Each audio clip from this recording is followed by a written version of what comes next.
All right, let's dive right into this explainer. We're looking at the incredible, frankly dramatic, testimony of Alice Cooper. It's a life story that is just a stunning paradox.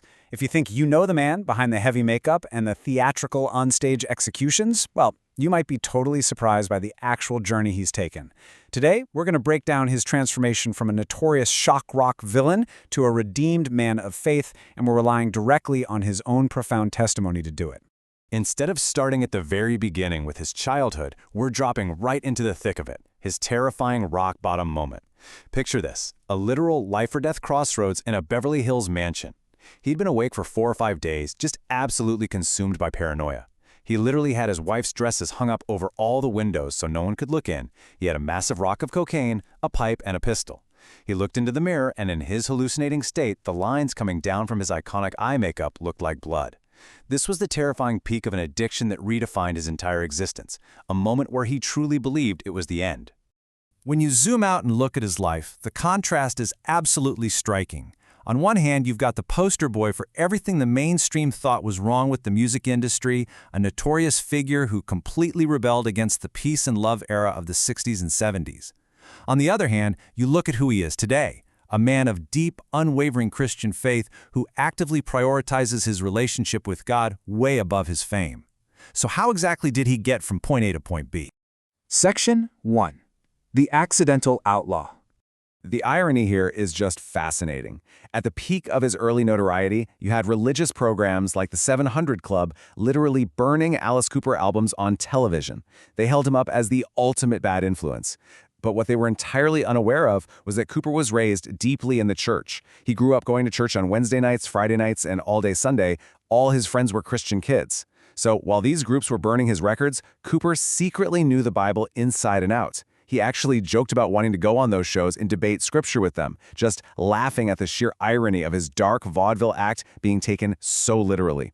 In his rapid ascent into fame, it was almost entirely accidental. I mean, they started out as a band called the Earwigs, and they were never even supposed to have a hit.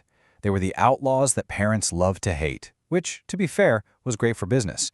But then they released a song called I'm 18. They thought it was just a punk anthem, having absolutely no idea it would be a hit single. They heard it on the radio, thought it was a mistake, and suddenly found themselves on the charts right between the Rolling Stones and Simon and Garfunkel. That one song changed everything. It thrust them into a golden age of fame where the music industry suddenly had to take them very, very seriously. Section 2. The Golden Age to Darkness. As his fame absolutely skyrocketed, Cooper found himself mingling with the heavyweights of the era. He talks about walking into a room early in his career and meeting what he calls the Mount Rushmore of rock. Jim Morrison, Jimi Hendrix, and Janis Joplin. These were the most influential, creative people in music at the time. He was surrounded by icons who were incredibly talented, but who also lived by this dangerously fast-paced, reckless attitude. It was a lifestyle of constant partying that seemed fun at first, but it masked a really fatal reality. And that brings us to a chilling reality. 27. Jim Morrison, Jimi Hendrix, and Janis Joplin. Every single one of those legendary peers died tragically at the exact age of 27. It cemented a culture where the motto was essentially live fast, die young, and leave a good-looking corpse. Cooper points out that nobody in that scene even expected to live past 30. When he himself hit 30, he genuinely thought he was washed up simply because the expectation of an early demise was just so deeply ingrained in their weren't. Section 3. Rock Bottom in Beverly Hills. You can really see how a casual habit morphed into a fatal necessity. At first, it's just drinking beer with the guys, but the difference between him and the others was that he couldn't stop. He was never an angry drunk, he always played it cool, but alcohol soon became his medicine. He needed it just to function. Fast forward a bit, and the endless touring and partying led to him literally throwing up blood. His doctors warned him he'd be joining his dead friends in a month if he didn't stop. That horrifying physical decline is exactly what led to the terrifying Beverly Hills incident we talked about earlier. Staying awake for days with cocaine and a gun, totally alienated from the world. He describes his addiction with this profound statement: it becomes like oxygen. It's an absolute prison. If you don't have it, nothing else matters. You'd sell everything in your house to get it. When a substance becomes your literal air, you're stripped of everything else. It pushed his wife to pack her bags and move to Chicago, just completely exhausted by the lifestyle. It was that desperate realization, losing his relationships, his health, his sanity, that finally forced him to call his wife and start the incredibly painful process of getting help.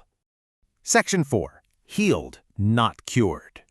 Now, this distinction is absolutely central to his testimony. People love to call him a cured alcoholic, but he firmly rejects that label. To him, a cured alcoholic requires constant management, someone who might fall off the wagon multiple times. Even his doctors told him it would be impossible for a classic alcoholic like him not to relapse. But Cooper insists he is a healed alcoholic. He states that upon leaving the rehab facility, God completely and miraculously removed his craving for alcohol and drugs. He never fell back once. To him, the desire was simply gone, a miraculous intervention that totally defied medical expectations. During this recovery period, he had a massive realization about his own identity. You know, people always assumed the dark stage persona, Alice, was the root of the addiction. But Cooper realized, and he puts it perfectly, Dr. Jekyll was the problem, not Mr. Hyde. The theatrical Alice character actually didn't drink or do drugs on stage. The real man behind the makeup, the everyday guy, was the one failing. It wasn't the performance that was toxic. It was his own internal emptiness. And once he finally separated his personal struggles from his stage character, he saw a path forward. Section 5. Redeeming the villain. So instead of ditching the notorious Alice Cooper character after finding his faith, he completely repurposed him. He uses Alice as this massive, theatrical metaphor for the defeat of evil. On stage, Alice plays the villain, and as Cooper says, the bad guy always gets his head cut off. But the show doesn't end there. He comes back out to the stage in white tails and a top hat. It's this striking visual representation of redemption. He proves to his audience that while a physical body can be killed or punished, a spirit can be redeemed. It's a simple, powerful message woven right into the DNA of a shock rock show. He even started hiding Christian messages right inside his heavy metal albums. He dropped concept albums like Brutal Planet, depicting a fallen, horrific world pointing to the need for Christ. Or Dragontown, exploring the finality of making the wrong choices. He wrote The Last Temptation about a kid resisting an evil circus. And the irony is just incredible. His record company was totally baffled as to why Alice Cooper heavy metal albums were suddenly selling out in Christian bookstores. He was using the exact medium that once terrified parents to spread a message of salvation. Section 6. The Ultimate Pursuit. Having survived the absolute extremes of wealth, addiction, and fame, Cooper actively warns today's youth that chasing that lifestyle is entirely empty. If you ask him to rank his life priorities, he gives a very specific list. Number 1, his relationship with Christ. Number 2, family. Number 3, being a father and a husband. And Alice Cooper, the legendary rock star, that falls way down to number 5. He stresses that young people today are so desperate to be rich and famous, but having lived at the very pinnacle of that mountain, he assures them that if God isn't your primary goal, everything else is just secondary noise that won't ever satisfy you. This mindset ultimately built his enduring legacy. He founded the Solid Rock Center, a place for teens to find purpose. And he actually views his past addiction totally neutrally now, not as a badge of honor, but as a tool that God used. When he talks to teenagers about the dangers of drugs, they can't brush him off. He's literally been there. He almost died from it. He tells them frankly that he knows no one who has ever found true fulfillment in addiction. His massive setback became the exact setup that allows him to genuinely connect with and help young people today. So, we leave you with a provocative question drawn straight from his powerful testimony. Cooper points out that you can have the biggest mansion on the planet, with all the cars and luxuries you could ever want, but if you can't leave, well, it's just a prison. People try to fill their internal void with fame, money, or substances, but it never works. So if the ultimate rock star life couldn't satisfy Alice Cooper, what are you chasing to fill your own inner hole?